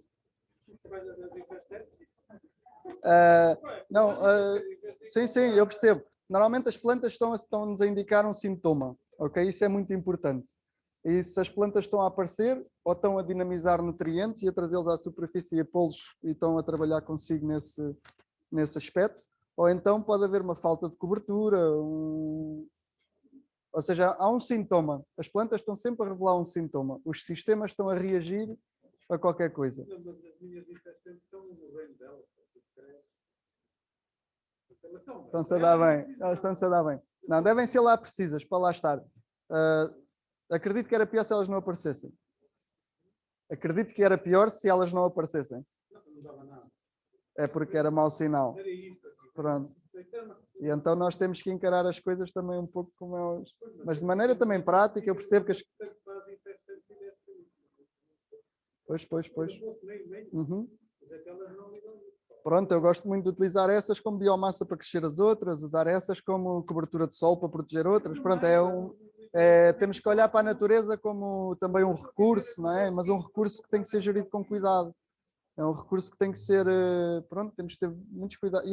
Há coisas que parecem pormenores, há coisas que parece que não dá nunca para fazer, mas eu acho que temos que nos adaptar, temos que criar tecnologia, temos que criar alfaias, temos que criar técnicas, temos que aperfeiçoar técnicas, está toda uma série de coisas que temos obrigatoriamente que fazer, porque senão vamos calhar num beco sem saída, é só essa a questão.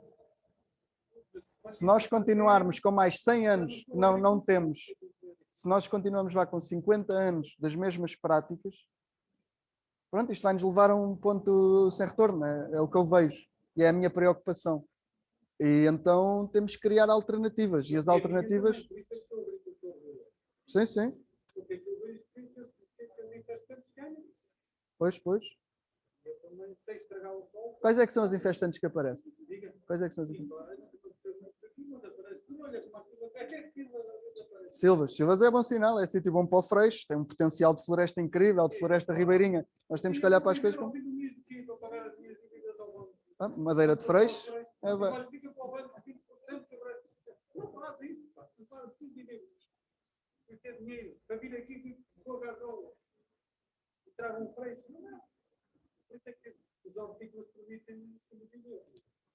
Pois. Não sei, uma coisa que eu gosto de fazer, por exemplo, não sei qual é a área de terreno que tem, mas é eu instalar hortícolas logo com tudo. Instalo as hortícolas, com as fruteiras, logo com as espécies florestais. Logo de semente, uso logo os 200 ou 300 gramas de semente de freixo cada linha de hortícolas que faço. E sei que, passado 2 anos, tenho lá freixos assim. E que não lhes vou mexer mais.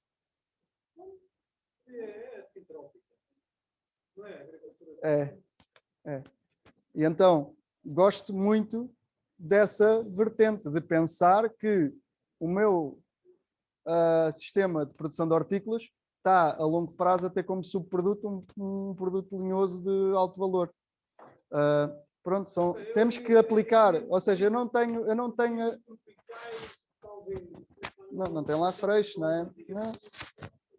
Pois, não, temos espécies para tudo, cada sistema está feito, fazemos parte de um sistema que é inteligente e que funciona.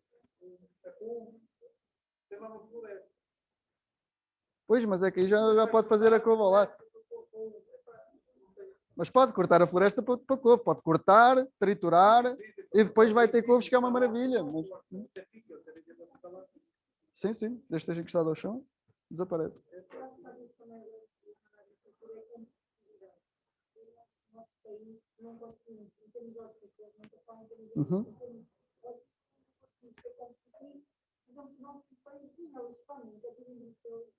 Tem grandes terrenos e nós às vezes tentamos fazer alguma coisa, tentamos chegar a algum sítio, nomeadamente na produção interna, não conseguimos, porque das duas uma, partimos para o industrial, e o industrial acarreta gastos do solo, publicar ainda mais as alterações climáticas, ou então vamos ter um biológico sustentável. Só que depois saímos por aí, infelizmente é um pau de aqui, saímos por aí, não conseguimos continuar.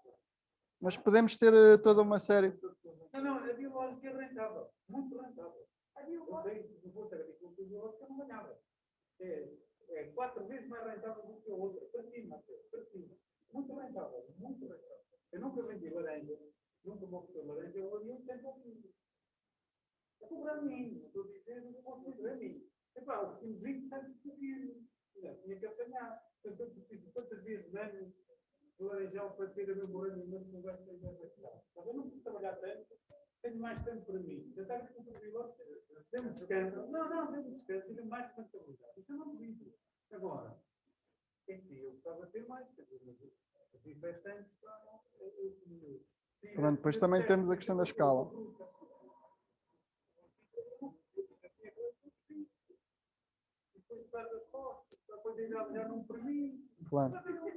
Claro.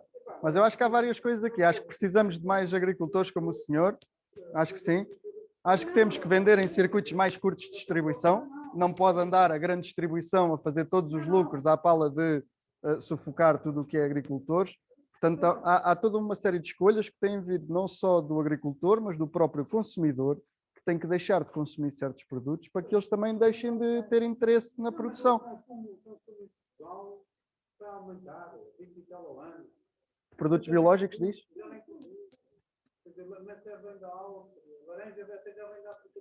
Pois. Claro. Mas é obrigatório estar lá escrito de onde é que vem. E nós, enquanto consumidores, temos um voto a fazer também no que compramos. Mas só que é assim, enquanto me pagam 1,80€, mais ou menos 1,80€, 1,80€, quando vem do Chile, baixa para 80%. Eu tenho nenhuma, não posso vender.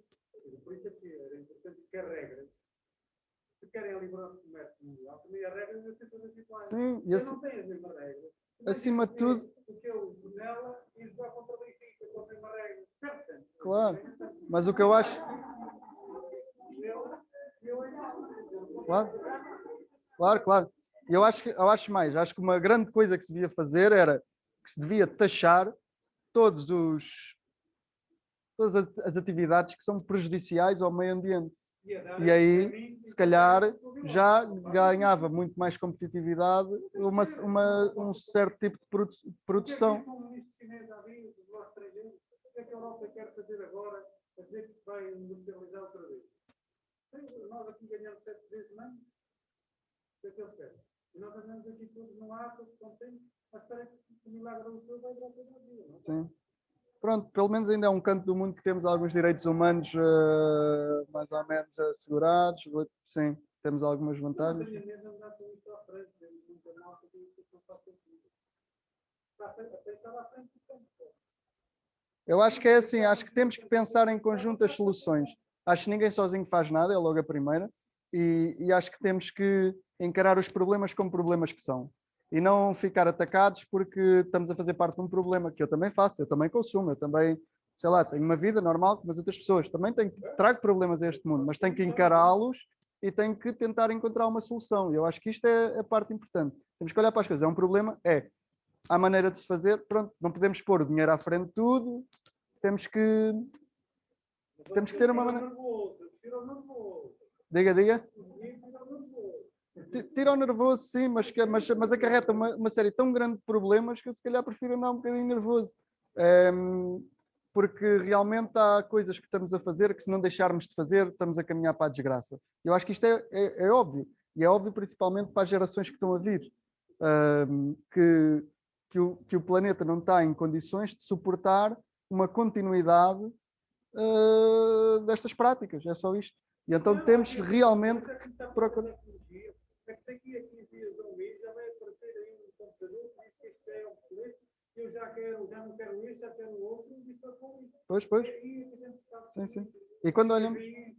Carro, está a ver um carro ia dar uma vida para um homem, uma mulher. Isso é uma vida inteira, porque tem que, ao fim de 10 anos, ter visto o carro, claro. porque também o modelo. Não, isso acho que sim. Há toda uma série de coisas que são políticas, há toda uma série de coisas que são.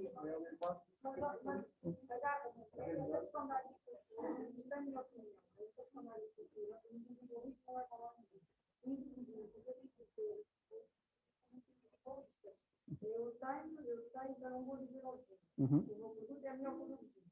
Isto não acontece muito. Porque a ideia do cooperativismo, os quilómetros, é cada vez mais espaço. As cooperativas foram à falência. Eu paguei a Euro 100 pontos na altura para fazer parte da cooperativa para comercializar o mundo com essa melhor.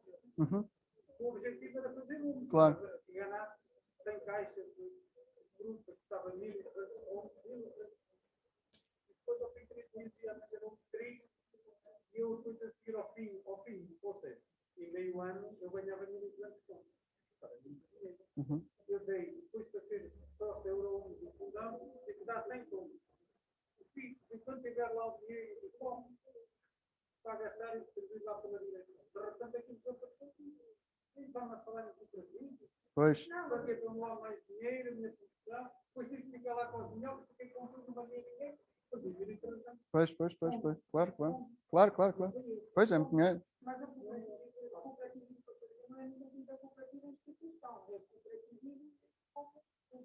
Sim, eu acho que a mentalidade tem que ser colaborativa. Não, sim.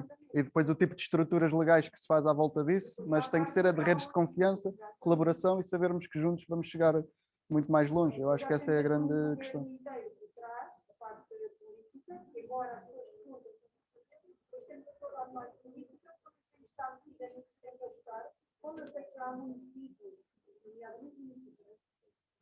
Que até estão a dar isso, estava com e até já não regulamentos europeus falam em agricultura biológica, porque a gente não há tendência a falar em agricultura biológica. Eu só estou a falar em agricultura biológica. Os regulamentos europeus falam lá. Agricultura biológica, permacultura é isso. Sintética é aquilo. Sim. Acho que há toda uma série de princípios que devem ser, pronto, que não devemos também deixar que sejam de alguma forma abalados e que devemos tentar, pronto, lutar por eles. É um bocado essa a questão. Ou seja, ninguém tem respostas para tudo, devemos mesmo respeitar aquilo que não conhecemos, devemos respeitar aquilo que não sabemos, mas há coisas que nós vemos que são um problema, temos que encará-los como um problema e temos que tentar encontrar soluções. E elas vão aparecendo.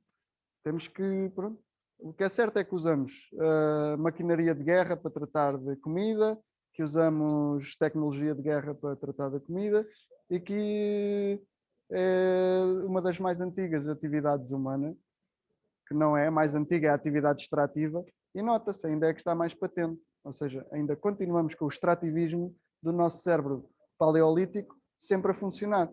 E temos que aproveitar esta questão da acumulação da natureza, da abundância da natureza e tentar trabalhar nestes moldes, tentar descobrir quais é que são as leis e os princípios que regem a natureza e guiar-nos por eles. E são esses que nos vão levar a um bom caminho. Acho que já fizemos tanta coisa a nível de seleção de variedades, seleção de espécies. Acho incrível que ninguém seja, há anos que ninguém é incentivado a produzir uma fruta de semente para criar uma nova variedade. Acho incrível que ninguém faça nada de semente. Vamos buscar árvores enxertadas, vêm doentes, duram 10 anos, estamos a perder tudo. E uma coisa tão simples como pôr sementes à terra dos frutos que comemos. Vamos criar variedades novas.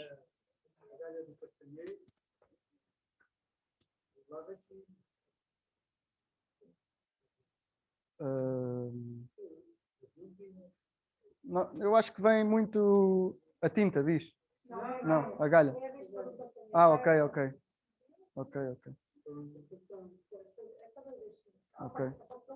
Sim, isso não estamos isentos de que as coisas apareçam. O que é certo é que se os ecossistemas e os sistemas agrícolas estiverem equilibrados, se as plantas estiverem saudáveis e se houver uma biodiversidade que sustente tudo isto, estamos muito mais seguros. Isso é que é a verdade. Isto está comprovado cientificamente. Coisas novas também assim. Apareceu o corona e nós andamos em todos pantanas e consciência. Imagina a natureza daqui a quanto tempo é que vai reagir à besta asiática. Sim. Pronto, como é que eu vejo isto? Eu acho que a vida na Terra funciona como um macro-organismo, né? Como um organismo que funciona em conjunto, quase como cada organismo seja uma célula.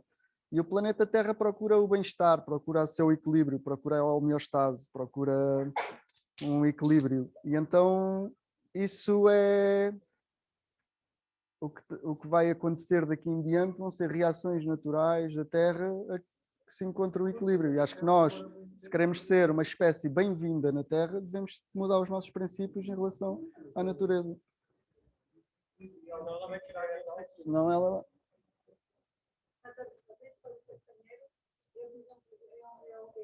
É um exemplo disso, para que também não é muito que combate a besta, mas nem tanto há luta biológica, claro. Nomeadamente um outro inseto, que é o crime, sim. Que é produzido em laboratório, claro. É espalhado na claro. natureza, mas já está comprovado, porque já se aplica no nosso país há possivelmente 6, 7 anos, já está comprovado que ele já se instalou, já se produz sozinho, e inclusive nem está todo, em que a galha já está diminuída. A galha não vai desaparecer no tempo. Pois. Só que já está diminuindo a população. Sim, claro. É sinal que esse inseto, claro, causa um equilíbrio. Claro. É assim, não é considerado como mas é específico, também não mata toda uma gama de insetos, não é? É importante. Nós estamos a matar tudo uma base de uma cadeia, vamos estar em maus, vamos causar outros problemas. A questão é que para resolver as nossas soluções têm acarretado mais problemas do que realmente resolver alguma coisa. E pronto, é só isso. Era o que eu tinha preparado para vocês hoje. Não sei como é que estamos de tempo. Ok? Obrigado.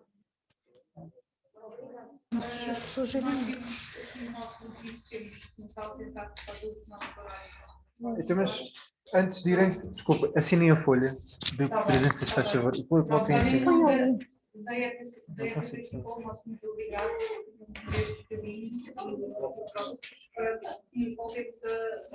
Mas querem ir embora, está só lá.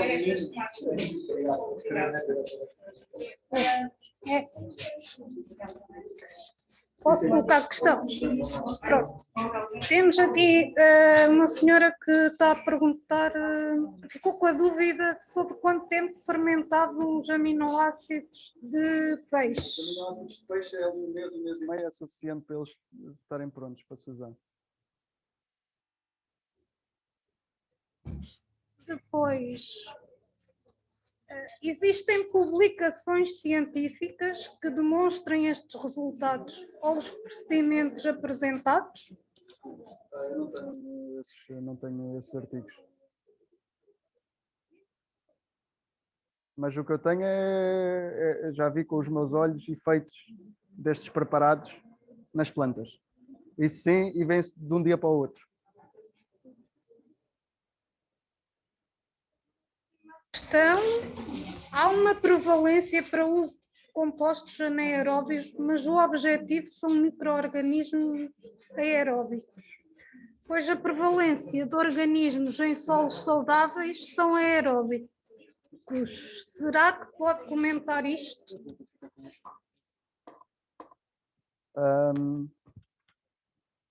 Sim, muitos destes organismos não são anaeróbicos, mas são aeróbicos facultativos. Ou seja, na presença de oxigênio tem um metabolismo que é mais eficiente, mas que não quer dizer que não sobrevivam em condições anaeróbicas. E que quando os apliquemos, não se transformem em aeróbicos. Ou não usem a via aeróbica para o seu funcionamento.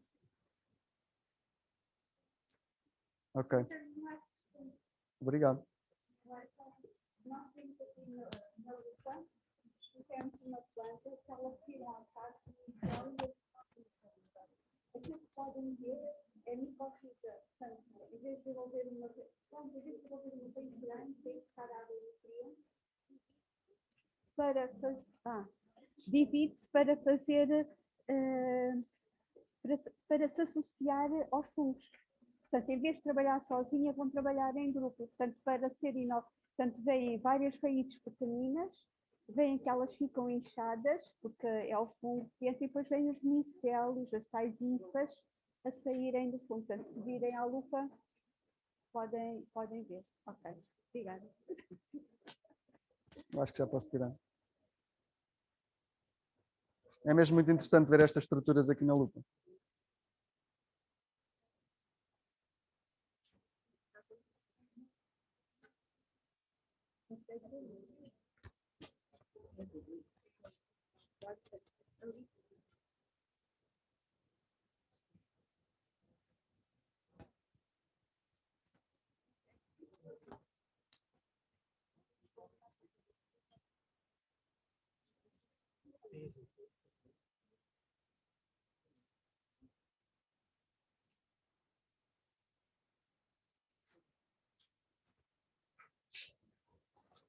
E se calhar terminamos, né? Posso desligar aqui o microfone. Queria só agradecer também às pessoas. Vão ver. Boa. Eu aproveito para agradecer às pessoas que estiveram a ver online, que não, pronto, a comunicação foi a possível. Mas temos que correr. Ok.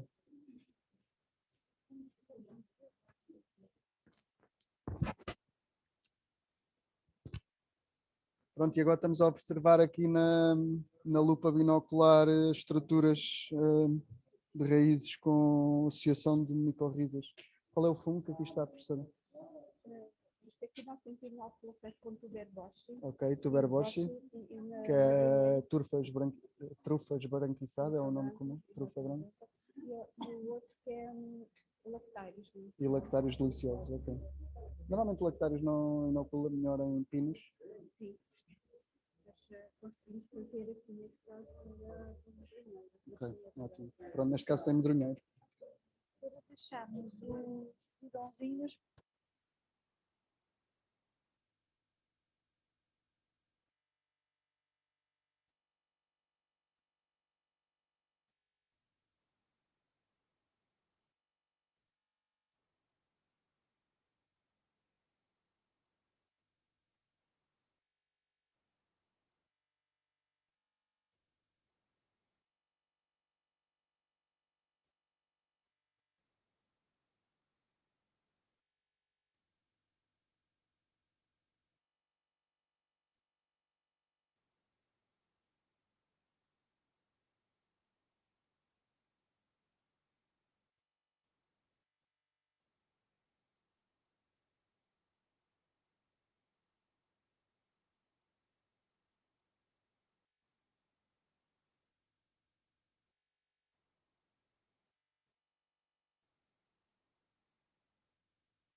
É só segurar ou Ok.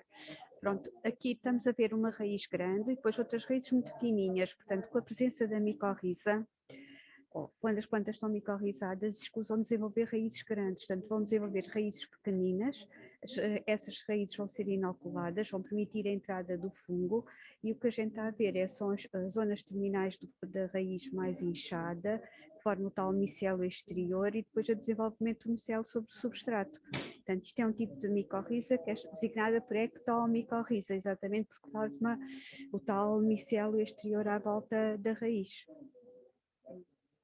E, portanto, uma forma de distinguir se a planta está saudável ou não, quando vemos este tipo de fungo, é ver o aspecto da planta, geralmente se tem mais vigor, porque se está micorrizada, a partida vai ter mais vigor, e na dúvida, cheirando o substrato, cheira bem, porque um fungo patogénico ia ter um efeito saprófita sobre a matéria orgânica, portanto ia degradar, e portanto ia cheirar a planta podre, e não, neste caso cheira bem. De uma Obrigado. forma simples. Obrigado. Obrigada.